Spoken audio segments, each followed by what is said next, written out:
तुष्टीकरण की राजनीति कर रहा है विपक्ष, ये जेपी नड्डा ने भी कहा। और इस बीच आपको बताएं प्रक्रिया का पालन हुआ है। जो बात कही जा रही है विपक्ष की तरफ से कि प्रक्रिया का पालन नहीं हुआ, वो झूठ है। कैसे प्रक्रिया का पालन हुआ बता रहे हैं आपको। जेपीसी कमेटी की कुल 38 बैठकें हुई, 38 बैठकों में चर्चा हुई है। करीब 111 घंटे यहाँ पर मंथन किया गया है, सबके पॉइंटर्स सुने गए हैं। 250 अधिकारी मुस्लिम यहाँ पर स्कॉलर्स भी शामिल हुए हैं। इसके अलावा रिटायर्ड जज भी शामिल हुए हैं इसमें, और मंत्रणा की गई है बाकायदा। बैठक में 44 संशोधनों पर विस्तृत चर्चा की गई है। जेपीसी में 14 संशोधनों को मंजूरी भी दी गई। 44 पर चर्चा हुई तो 14 को मंजूरी भी दी गई, क्योंकि कॉमन कंसेंसस बनने की बात है। संशोधन के लिए वोटिंग की प्रक्रिया का इस्तेमाल किया गया, जिससे कि कौन कौन सहमत है असहमत है वो क्लियर हो पाए। और बिल के पक्ष में 16 और विरोध में 11 वोट पड़े, जिसके बाद विपक्ष के सभी संशोधन प्रस्ताव खारिज हुए। और जो संशोधन यहाँ पर इनगल्फ किए गए वो भी यहाँ पर है। जेपीसी की 655 पन्नों की रिपोर्ट उसके बाद तैयार कर दी गई, और रिपोर्ट तैयार होने के बाद उसे पेश किया गया। तो अब ये नई बात आ रही कि मंत्रणा ही नहीं हुई, विस्तृत चर्चा ही नहीं हुई। संजय सिंह तो ये कह रहे हैं कि कूड़ेदान में डाल दिया गया, लेकिन अल्पसंख्यक मंत्री सीधे सीधे किरण रिजिजू जवाब भी दे रहे हैं। सुनिए सर। अपना पक्ष रखा।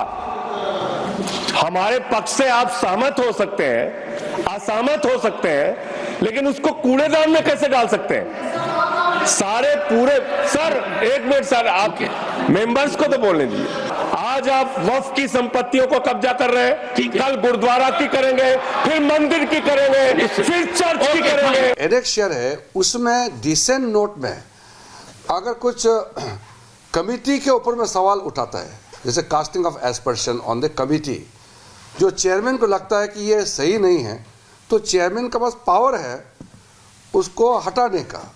रिपोर्ट को नहीं हटाना है, वो पोर्शन को हटाने का चेयरमैन का पावर है, वो रूल में ही लिखा हुआ है। तो हर चीज़ रूल के मुताबिक हुआ है। जेपीसी का रिपोर्ट को इलीगल बताना, अनकॉन्स्टिट्यूशनल बताना, ये तो ठीक बात नहीं है। तो सुना आपने, रिजिजू कह रहे हैं, अल्पसंख्यक मंत्री कह रहे हैं कि रिपोर्ट को ऐसे बोल देना ये ठीक नहीं है, क्योंकि मंत्रणा तो की गई है। हमने आपको बताया कैसे 111 घंटे बैठकें हुई हैं, जो संशोधन है उनमें भी विचार करके उन्हें लागू किया गया है। क्या क्या बदलाव किए गए हैं, जो बिल संशोधित बिल था और उसके बाद जेपीसी में जो चीजें इंक्लूड की गई। चलिए पॉइंटर्स आपके सामने रख रहे हैं, आपको बताते हैं। देखिए बिल में क्या था। वक्फ संपत्ति का फैसला डीएम करेगा, पहले ये पॉइंटर था, लेकिन अब जेपीसी ने क्या बदला, राज्य सरकार से नामित अधिकारी ये फैसला करेगा। इसके अलावा बिल लागू होने से पहले वक्फ रजिस्टर्ड है तो प्रॉपर्टी वक्फ की रहेगी, ये बिल में था। लेकिन जेपीसी ने क्या बदला, प्रॉपर्टी विवादित है तो वक्फ की नहीं मानी जाएगी। पहले इस पे कोई बातचीत नहीं होती थी, वक्फ की ही प्रॉपर्टी होती थी अगर विवादित होती थी। वक्फ बोर्ड में 2 गैर मुस्लिम सदस्य होंगे, ये बिल में लाया गया था। लेकिन बातचीत करने के बाद पदेन सदस्य के अलावा 2 नामित गैर मुस्लिम हो, 2 नामित जो सजेस्ट किए जाएंगे नाम वही होंगे। इसके अलावा जो 5 साल से मुस्लिम धर्म का पालन कर रहा है वही संपत्ति दान कर सकता है। लेकिन अब क्या है कि अगर 5 साल से नमाज पढ़ रहे हैं तो वो संपत्ति दान कर सकते हैं। ये जेपीसी के बाद, चर्चा के बाद, ये जो रिपोर्ट तैयार की गई उसके बाद ये बदलाव किया गया है। लेकिन अब आप समझिए कि ये बदलाव भी यहाँ समझ नहीं आ रहे विपक्ष को। ओवैसी का तभी से ये राग है जब वक्फ संशोधन बिल लाने की बात ही की जा रही थी, बिल रखा भी नहीं गया था और उसका जेपीसी में भी चला गया। तब से वो सदस्य हैं जेपीसी के, चर्चा में शामिल भी होते हैं, बातचीत भी करते हैं, लेकिन अभी भी वो कह रहे हैं कि जो अभी जेपीसी की रिपोर्ट तैयार की गई वो ठीक नहीं है। इस पर जवाब उन्हें जगदम्बिका पाल दे रहे हैं, जो जेपीसी के अध्यक्ष। सुनिए। ये वक्फ को बचाने के लिए नहीं है, वक्फ को मुसलमानों से छीनने के लिए, बर्बाद करने के लिए ये बिल लाया जा रहा है। और इसमें जो एडिशनल अमेंडमेंट्स जो बीजेपी और एनडीए ने पेश किए वो तो उसको और बदतर करता है। तो ये सिर्फ और सिर्फ ये सरकार आइडियोलॉजिकल बुनियाद पर मुसलमानों को अपनी वर्शिप से महरूम करने के लिए, क्योंकि वक्फ मुस्लिम समाज के लिए एक इबादत है, उसको छीनने के लिए ये बिल लाया जा रहा है। 421 पेज की हमारी 6 महीने की एक्सरसाइज पूरे देश के राज्यों के officials, stakeholders, Islamic scholars, minorities के organisations, professors, lawyers, high court, supreme court के बाद हमने तैयार करके दी है। तो बाई वोटिंग ही हमने इसको अडॉप्ट करके आज प्रस्तुत करना था। और हमने उसके बाद नोट ऑफ डिसेंट भी मांगा था। उस 421 पेज पे उनका 281 पेज का नोट ऑफ डिसेंट पहले से है। लोकसभा में हमारे भारत के गृह मंत्री श्री अमित शाह जी ने कहा कि ये जो विपक्ष के द्वारा आपत्ति उठाई जा रही है कि हमारे डिसेंट नोट में हमारी कुछ चीज़ें डिलीट की गई हैं। उन्होंने स्पष्ट तौर से कहा कि हमारी पार्टी को कोई एतराज़ नहीं है। तो देखिए, अब ये प्लान ऑफ एक्शन तैयार किया गया, उस पर काम किया जा रहा है और प्रयास यही है कि मनमानी रुक जाए, दादागिरी रुक जाए, और कोई दिक्कत नहीं है। लेकिन पहले क्या प्रावधान थे और अब क्या प्रावधान किए जा रहे हैं, चलिए दोनों का फर्क आपको जरा समझाते हैं, बताते हैं आपको। डिटेल आपके सामने रख रहे हैं। देखिए, वक्फ बोर्ड एक्ट क्या है? वक्फ की संपत्तियों का रख रखाव करने के लिए है। इसके अलावा आपको ये भी समझना जरूरी है कि वक्फ का मतलब है कि जो संपत्ति दान की गई है वो हर राज्य में एक वक्फ बोर्ड का गठन यहाँ पर होगा। इसके अलावा अगला पॉइंटर दीजिए, संपत्तियों का प्रबंधन वक्फ बोर्ड करता है। वक्फ बोर्ड संपत्ति वक्फ होने से पहले इसकी जांच जरूरी है। वक्फ बोर्ड का उद्देश्य धार्मिक चैरिटेबल वक्फ को लेकर काम करना है। वक्फ बोर्ड एक्ट में बेहद मजबूत कानून है और विवाद होने पर सरकार उसमें दखल नहीं दे सकती है, ये अभी प्रावधान नहीं है। लेकिन अब सरकार का क्या प्लान है, चलिए वो जानकारी आपके हम सामने रख रहे हैं। सरकार का प्लान ये है कि वक्फ एक्ट को जो 40 संशोधन किए गए हैं उसके जरिए जो दादागिरी है उसे खत्म किया जाए, मनमानी को खत्म किया जाए। वक्फ बोर्ड की शक्तियों पर अंकुश लगाना जरूरी है यहाँ पर, इस लिहाज से ये पूरा तैयार किया गया है।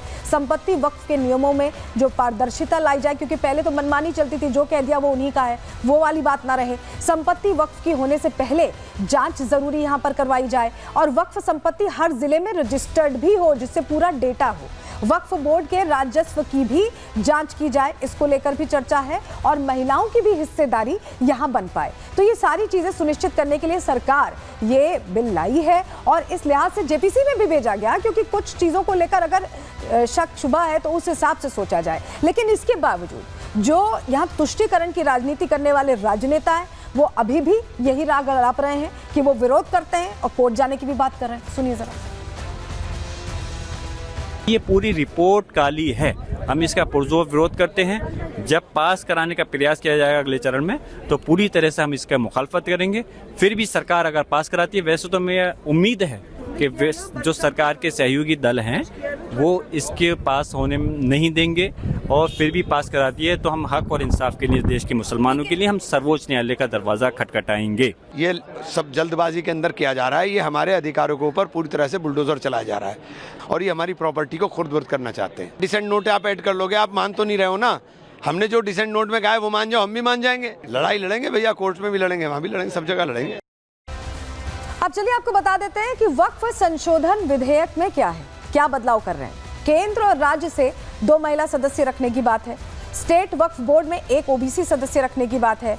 बोहरा और आगा खानी के लिए अलग बोर्ड बनाने की बात है।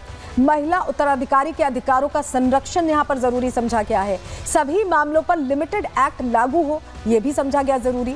पोर्टल से वक्फ की संपत्तियां रजिस्टर्ड हो और सभी संपत्ति के कागज पोर्टल पर डालने होंगे, अपलोड करने होंगे। सरकारी संपत्ति पर दावे की जांच होगी। पहले जो मनमानी चलती थी उस पर नकेल कसने के लिए ये पूरा संशोधन का प्रारूप लाया गया। इसको लेकर जेपीसी बैठाई गई, चर्चा की गई, सब कुछ हो गया। लेकिन अभी भी मौलाना साहब हैं कि वो खुश नहीं हो रहे। अभी भी उनको चिंता है कि उनकी मनमानी बंद हो जाएगी, क्योंकि जो बाकी मुस्लिम हैं वो तो ये कह रहे हैं कि ये कुछ बड़े मुस्लिम ओहदेदार जो हैं उनकी मनमानी चलती है और उनकी मनमानी रुक जाएगी। क्या यही परेशानी की वजह?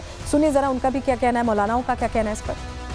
आज की ये गवर्नमेंट उसे तब्दील करना चाहती है, तरमीम करना चाहती है या उस दस्तूर की दफा को ख़त्म करना चाहती है, मुसलमान को अपने मजहब से दूर करना चाहती है। हम जहाँ तक इसकी मुदाफ़ात कर सकेंगे करते रहेंगे और हमने इसी सिलसिले में कदम उठाया है। ये सिर्फ मुसलमानों का मसला नहीं है, बल्कि इस मुल्क के संविधान के बचाने का, इस मुल्क में सेकुलरिज्म के बाकी रहने का और इस मुल्क का जो ढांचा इस मुल्क के बनाने वालों ने और जनाब अम्बेडकर ने बनाया था, उसके बाकी रखने और न रखने का। लोगों का ये मानना है कि वक्फ जो है वक्फ by the Muslim for the Muslims है, लिहाजा उसमें किसी किस्म के इस तरीके का कोई भी कानून साजी करना जो वक्फ के इंटरेस्ट में ना हो, कहीं से भी फ़ायदेमंद नहीं है।